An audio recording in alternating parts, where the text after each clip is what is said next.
Hi students, this is Erin. Welcome to our second unit on arts institutions, which is going to take up weeks 6 through 10. I hope everything went well in the final draft of your essay 1, and I'm really excited to read them and give you some feedback to help you as you move into the next unit. The next unit on arts institutions really focuses on the places that we've kind of formally gone to for our art. In public, the previous unit on public art, we really looked at art that we could kind of find on our own and just sort of stumble upon in the world. But this is really getting into museums, galleries, theaters, and opera. But before we get too into that, let's take a quick look at the prompt so you know what you'll be working on for this essay.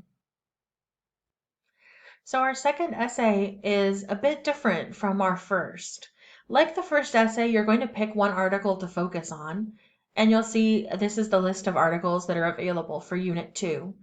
The first three are the ones we'll be talking about this week, and they're articles about museums and galleries. The second three we'll be looking at next week, and those articles focus on performing arts. So one is about opera, one is about theater, and one is about arts awards like the Grammys. But unlike what we did for our first essay, you're not giving your response to the issues in the article. Instead, you're going to be evaluating the quality of the argument. So what that means is you are kind of taking on the role of the teacher to explain how well the author did in making an argument. Overall, your essay question is, to what extent does the author make an effective, logically sound argument? So your job is really going to be to look closely at the article and break down the argumentative strategies that the author used to try to convince readers of their point, and then evaluate those strategies. Right? So think about what did the author do and how well did they do it? And that's the big question to answer for this paper.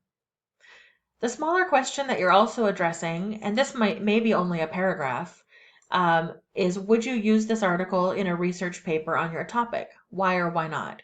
So kind of based on how good the argument is, would you decide to use this article? As you're going through this process, you can talk about both strengths and weaknesses. Right? Similarly to what a teacher might do grading a paper, right? They would look for the good and the bad. So you can definitely argue that the author did a good job making their argument, and then you show us what they did well. You can also argue that the author didn't do a good job making their argument, and you can show us what they did poorly. And there's a lot of gray area in between, too. So you can look at areas where they did a good job and areas where they might need some more work still.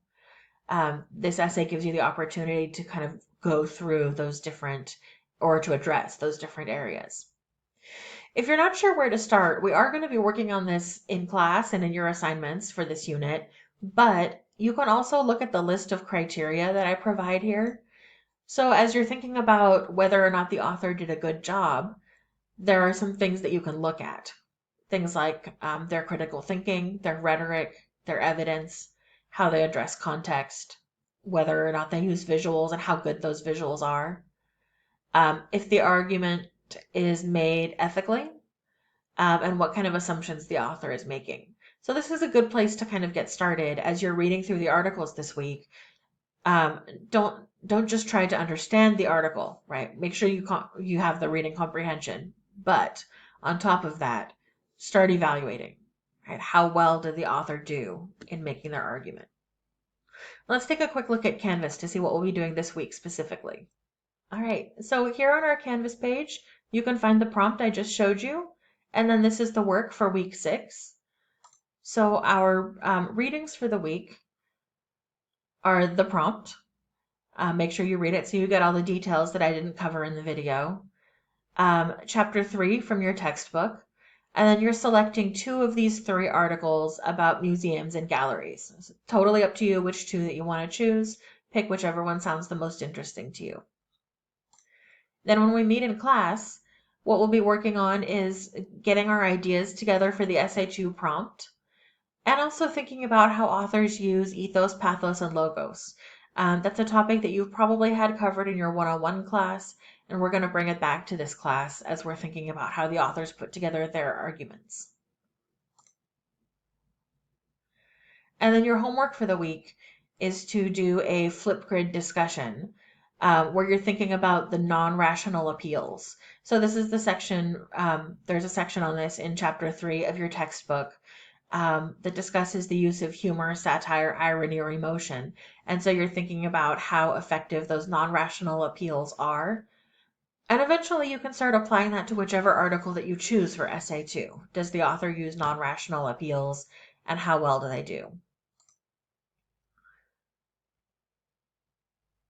So that's our work for week 6. I wanted to make it a slightly lighter week since you just finished writing an essay, but it's also one where we start getting our ideas together for the next project. The last thing that we're going to look at in this video is an extra credit question for this week. So to answer this extra credit question, go to the readings for week 6, and in the text box, type in one boring thing about yourself.